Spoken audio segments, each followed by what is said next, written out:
Hi, my name is Abby and this is Self is Source. On this channel, we learn how to become aligned with ourselves using tools such as astrology, human design, tarot, and more. On today's video, we are going to be covering the astrological transits for Capricorn season.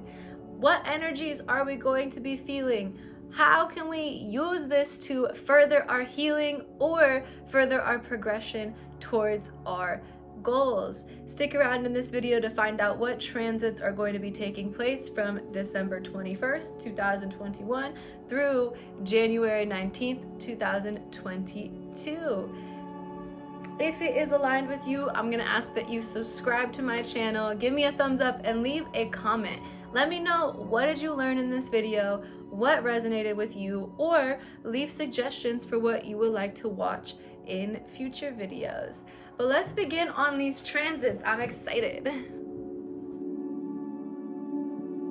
So Capricorn season is going to kick off the same day as winter solstice, or Yule, which simply just makes sense. Winter solstice marks not only the shortest day of the year, but also the return of the sun. So think about like autumn equinox representing the harvest, right? Everything that we have grown over the year, and then reflecting on what took place and what manifested and materialized over the years so that we can prepare for winter. And winter marks the start, right?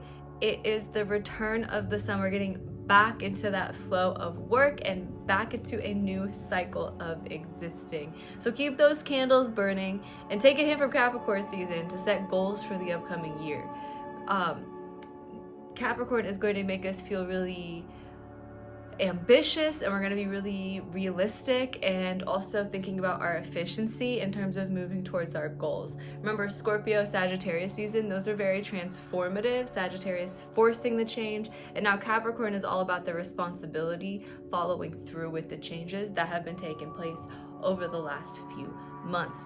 As the sun enters Capricorn, we're going to feel a push to be more responsible, especially in matters of our identity and our purpose in this world. So this is in response to that, like I said, fiery energy of Sagittarius. Now we're taking on more responsibilities. We kind of tasted everything that was out there during Sagittarius season, and now we're coming back and wanting more of that earthy stability. So then also Ceres being retrograde into Taurus. Remember, while a planet or a comet is in retrograde, we're being asked to heal whatever involves that planet or comet. Ceres is all about abundance and fertility, so we're being asked to heal any wounds associated with our abundance. And I'm not just talking about financial abundance, I'm talking about abundance of love, abundance of joy, abundance of everything, not just the material world, as well as our fertility. And again, not just sexual fertility, but fertility of everything, fertility of ideas, fertility of money, fertility, etc. Since this is in Taurus, it's going to be limiting our stability, and it just serves as a reminder to face any wounds around wealth and health rather than repeating those cycles that are limiting us. If we confront the healing during retrograde, it is so powerful, where if we avoid the healing, then we end up feeling a lot of pain and getting a lot of frustration around us, because retrograde is just opposite of normal, and so it's important for us to heal the wounds associated with it. So then on December 24th, Christmas Eve, Jupiter, which is in Aquarius, squares Uranus, which is in Taurus. So Jupiter has us expanding our independence, maybe causing a little bit of rebellious behavior for some of us. And it's also really challenging old systems and toxic situations. But this is conflicting to Taurus and Uranus, because that's pushing for some type of unexpected reform in our stability, which often impacts our family life or our home life. And since that Aquarius energy is pushing for independence, this might bring some inner struggle for some people. It just pushes you to find further alignment. This is a really important day to ask, what home life do you really want? What is the perfect balance between your alone time and time with your community and chosen family? I'm just gonna say, there's no right answer for that. You are the only person who knows the right balance, and you should be confident in the answer that you find for yourself. Seek that validation in yourself. No one else can tell you how that balance should play out in your life, and other people's perspectives are really going to be projections about their own balance between alone time and family time. So be confident in your truth and make sure that you communicate yourself openly to the people around you, especially the people that you have chosen to be a part of your family or to be your partners for this life or this journey. Following that, on December 25th, Venus in Capricorn is going to be conjunct Pluto in Capricorn. So right now, Venus is retrograding through Capricorn, and this is going to be aligning with Pluto, and that is all about transformation. And since this is Venus too, it's also about love and our home life. And then this is Capricorn, so it's earth energy, right? So we're going to be feeling either a physical or a spiritual or maybe like a symbolic rebirth of some sort regarding how our relationship impacts our financial and emotional security within the home. This is going to catalyst bonds and the trust that you have with your family and or partners going deeper and having more understanding and more empathy for each other. Or this could trigger a breakup, for example, some type of shift. It's gonna go either one of those directions. So you're either gonna feel this need to work through this and have more understanding of yourself and the people that you're choosing to be around, and you're gonna allow them to have more understanding of you, or this understanding is not going to work out and things are going to be highlighted that show that the way that you're living and who you're living with is not what's right for you at this point in your time. So this could potentially cause moving out, or it could change the way that you are choosing to exist around the people that you live with. But just be mindful of that energy. On December 26th, Mercury in Capricorn will be sextile to Neptune in Pisces. So a sextile is a beneficial arrangement, but to get the most out of it, you really want to put in effort and you really want to see how these signs are impacting your chart personally. So since Mercury is in Capricorn, we are thinking so much more rationally about things, and we're able to communicate in a much more efficient way, although it's not necessarily sensitive. This balances really well with Neptune in its natural ruling place, Pisces. And to get the most out of this transit, we want to allow balance to come. So Neptune in Pisces is a lot more sensitive. It's thinking a lot more about dreams. And so this is going to help us communicate in an efficient way about the dreams that we have and what we want to be manifesting. And so we're going to want to create a more responsive and caring environment around us, and we'll be able to see and think about what is necessary to materialize what we're seeing in our minds and in our imaginations. On December 28th, Jupiter enters Pisces. So as Jupiter enters Pisces, we're going to feel a pull to expand and grow, especially in matters of spirituality. This transit could bring on some escapist tendencies for some people. I'm talking to you, mutable signs, but also some others. And spark inspiration to travel and explore. This serves as a reminder to find awareness. Are you seeking adventure and travel to escape the reality that you're in, or are you doing it to recharge your energy? This is a wonderful time to also dive deep into your spiritual studies. Since Jupiter is all about expansion and knowledge, and it's in Pisces, which is all about the spiritual realm, then it's so critical for you to open up a book about whatever spiritual thing you've been trying to study, because that will put like a magnifying glass on it, and you'll be so open to growth and expansion in those topics. Following that, December 29th, Mercury is conjunct Venus in Capricorn. This is emphasizing that Venus and Pluto energy that was mentioned a few days earlier. So whatever transformation that was brewing during that Venus and Pluto conjunction, it's now going to be easily communicated with those it will impact, thanks to Mercury and Capricorn as well. There's just a sense of efficiency, effectiveness in communicating, and we're really going to be able to communicate what adjustments are being made, and everyone will be able to take on their responsibility to find the solution. This is going to be boosted by Mars and Saturn. Mars being in Sagittarius, and that's sextile to Saturn, which is in Aquarius. And we're just gonna feel guided to take greater responsibility. The responsibility is not necessarily in the direction of caring for other people though, because of that Sagittarius and Aquarius placement. That energy is really independent. So we're actually going to be feeling more energy regarding taking responsibility for ourselves and being more responsible for how we are acting on being our authentic self. So there's a lot of individuality, there's a lot of independence, there's a lot of like owning our authenticity, and that is going to really benefit whatever shifts are happening with this Mercury, Venus, Pluto, Sun, etc., all in Capricorn. We're really being able to dig in and push our roots further into the ground right now, and we're going to be communicating that well. And there's a lot of focus on the self. I'm hearing a lot of people saying, I just got to focus on me right now, and that's fine.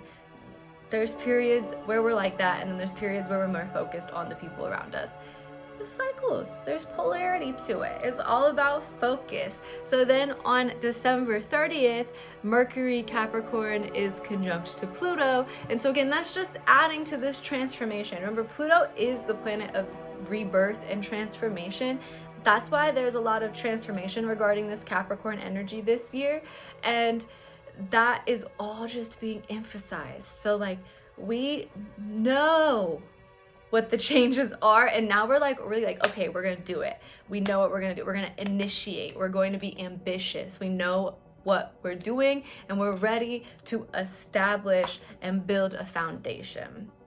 At the new year, we're going to feel so grounded in our resolutions, since the Sun in Capricorn is trine Uranus in Taurus. So we know what changes we want to make to our home life, our daily routines, and we're really approaching areas for growth with an efficient but a patient state of mind. On January 2nd, we have the new moon in Capricorn, and Mercury is going to enter Aquarius.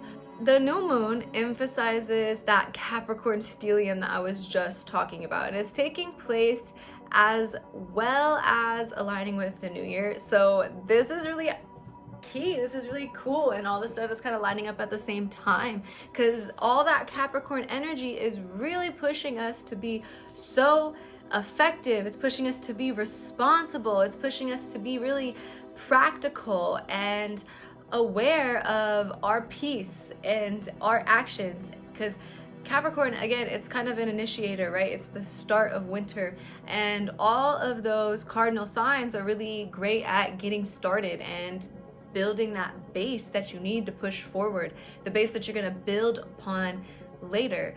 And that all lining up around New Year's is pretty funny and pretty cool. So get those New Year's manifestations written down and start believing it will happen, and start feeling the way that you're going to feel once those manifestations are your reality. This energy is ripe for ambitious new intentions. We probably spent the last couple of months, at least me and the people I work with, the people I know, we've spent the last couple of months focusing our intentions around healing or being ourselves. And now would probably be a great time for our intentions to shift into the more ambitious realms, like achieving goals or getting the start of a project settled. And we're going to be feeling really ready to be accountable for our peace in the outcome that comes to be. So we're really ready to like take the steps because we know what actions we need to take that are going to reach the goals that we want to see. So just a heads up, come back to my YouTube channel for the new moon. I typically do readings for the new moon cycle so that people know like what intentions they should set, what's going to help them overcome whatever comes up, what advice that their spirit guides are offering to them. So check back in on my YouTube channel, subscribe, etc. so that way you can see what's going on during the new moon. On top of the new moon, we know that Mercury is entering Aquarius this day as well, and we're going to be a little bit more detached in our communication with this. So we'll see many people deciding to, again, focus on themselves, focus on their originality, focus on the unique individualistic way that they're moving forward on their life path. And then that means that communication is probably not going to be very community focused. Communication is probably going to be more focused on the individual. And this is, again, a key foundation building feeling that's going to be in the galactic energy during this time. So there's not going to be a lot of consideration for the community and the tribe and communicating plans and needs with those people, because the communication and the thinking is really going to be focused on individualism and rebelling from the normal. January 5th, Venus in Capricorn is also going to be sextile Neptune and Pisces. So this kind of a very common theme since all of these planets are in Capricorn stellium. Again, Capricorn is very insensitive, very realistic, very aware of the real world and the actions that need to be taken to cause results in the real world, where Pisces is very imaginative and escapist, right? But this is actually a sextile, and so this, again, works pretty well together, but you want the best results, so you're going to put in effort, you're going to meditate, you're going to do the shadow work that's required to push past this. So we are starting to dream more about our ideal love life since Venus is in Capricorn. And this love life we're seeing is not just about the artificial parts, the aesthetic, the things that you do together. It's also about like actually living with each other and recognizing how our relationship contributes to our finances and to our home life and to our stability. And then that Neptune energy is going to have us dreaming about the ideal partner, how we're going to treat them, how we want to be treated. And so remember, what you think about becomes your reality. So allow your thoughts, allow your dreams, and therefore your manifestations to rumble off and be absorbed with the best case scenario for you in love. Do yourself a favor. Stop thinking about all the bad things that happened in your past relationships, because when you do, that just pulls that energy back to you, right? Instead, think about the perfect relationship, the perfect partner, and keep that bar high. Okay, January 9th. Sun in Capricorn conjunct Venus in Capricorn, and so what that's gonna do is we're just gonna be thinking a lot more rational about the way our purpose and our identity is entangled with our aesthetics and love. The dynamics between the love and identity spheres are really going to feel really economical. So I'm feeling a lot of people coming to this realization. I want my life partner to be my partner in all realms. So finding someone who's willing to work on you in business, willing to work with you in love, in travel, in spirituality, in health, that is becoming a very important aspect in our relationships thanks to all this Capricorn energy.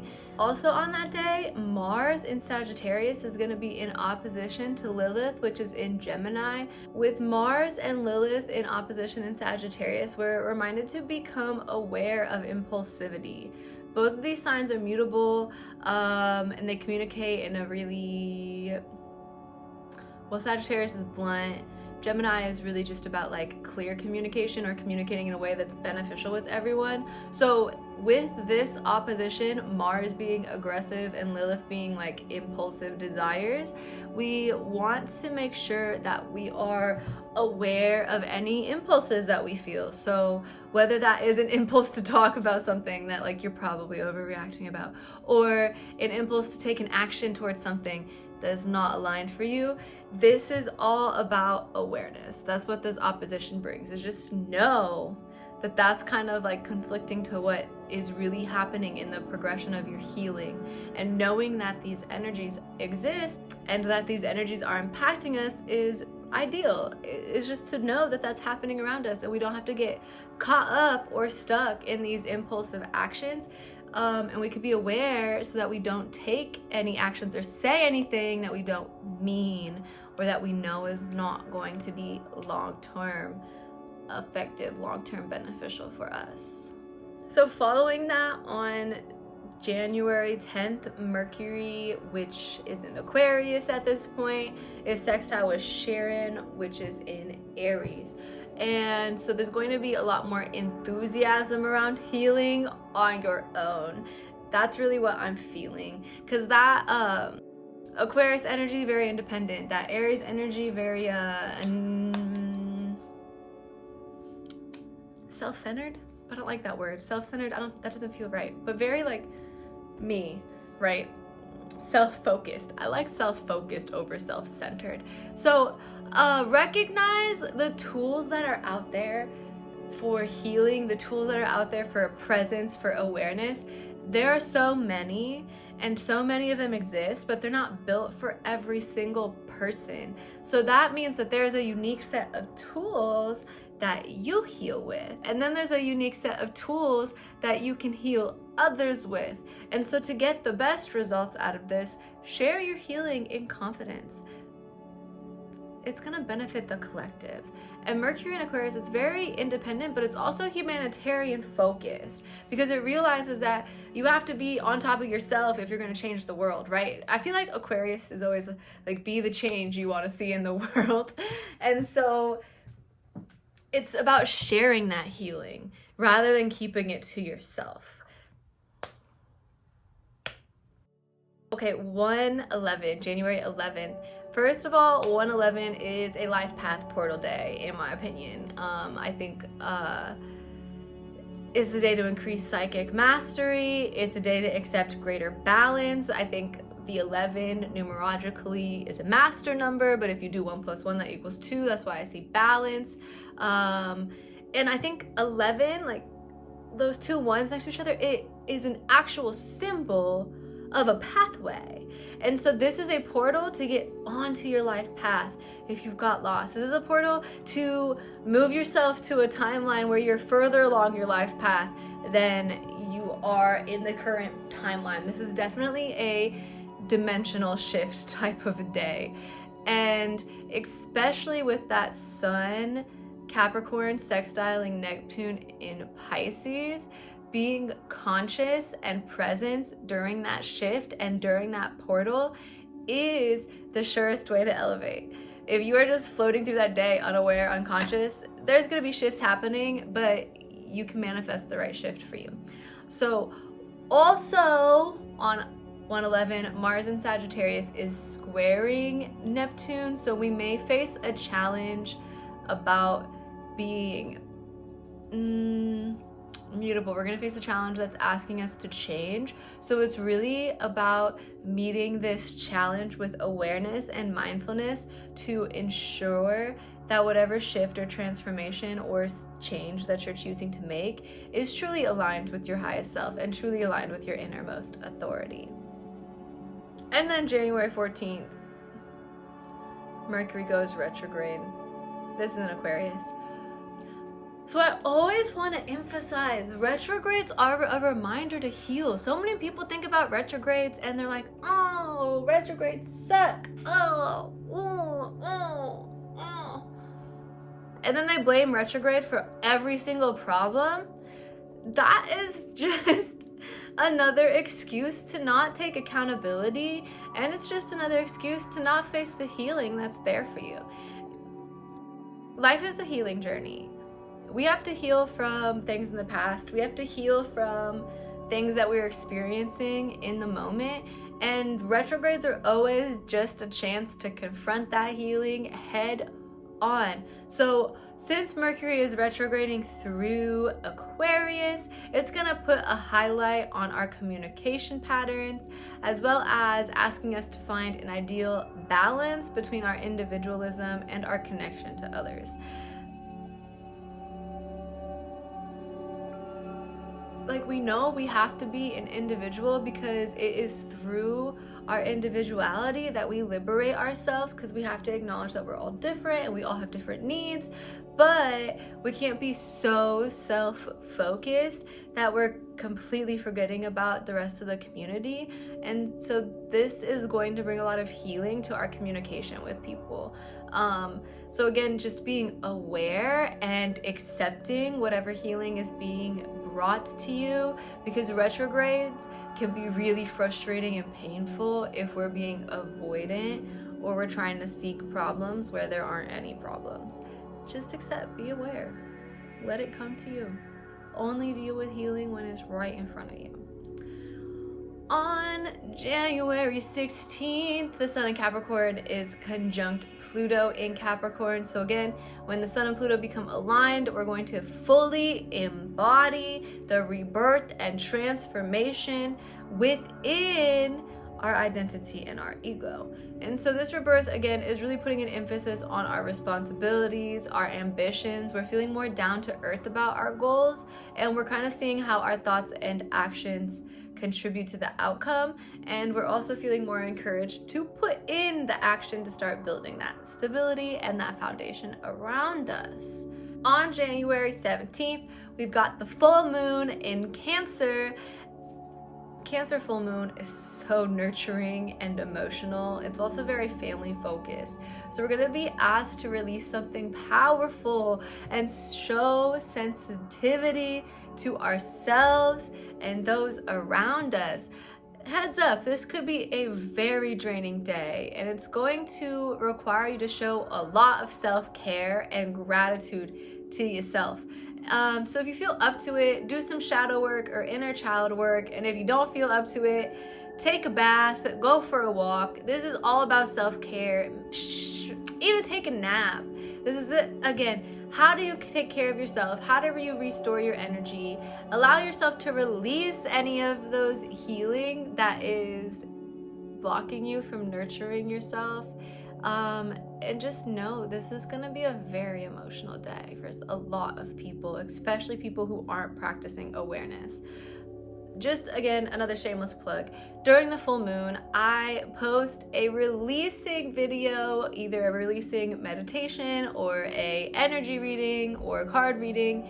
And this helps my viewers identify what could be blocking them and what they might want to release for the full moon. So come back on January 17th to check out my full moon video.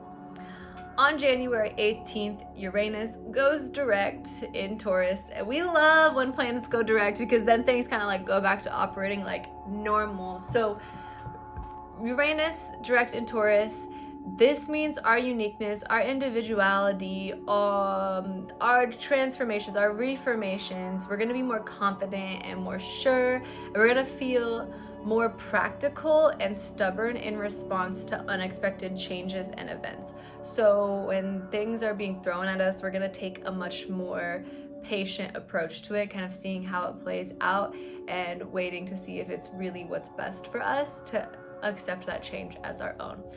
And then finally, the last day, we have January 20th, and that's when the Sun enters Aquarius. And on that day, I'll be posting a transit video for Aquarius. So that is all of the transits that are taking place during Capricorn season at the end of 2021, beginning of 2022. I hope that you feel this message is resonating with you and that you feel like the information in this video is helpful to being aware of the galactic energies that are coming to us during this time, and how you'll see how this is impacting your natural progression through life. I'm sending so much love to all of you. If you felt like you learned something, or you felt like you found something powerful in this video, I'm gonna ask that you give me a thumbs up, as well as leaving a comment down below. I love hearing what you learned. I love hearing your reactions or your thoughts, as well as getting suggestions for what things you would like to hear about in future videos. But that's all that I got for today. So have a wonderful Capricorn season. I will be seeing you all very soon for my next video.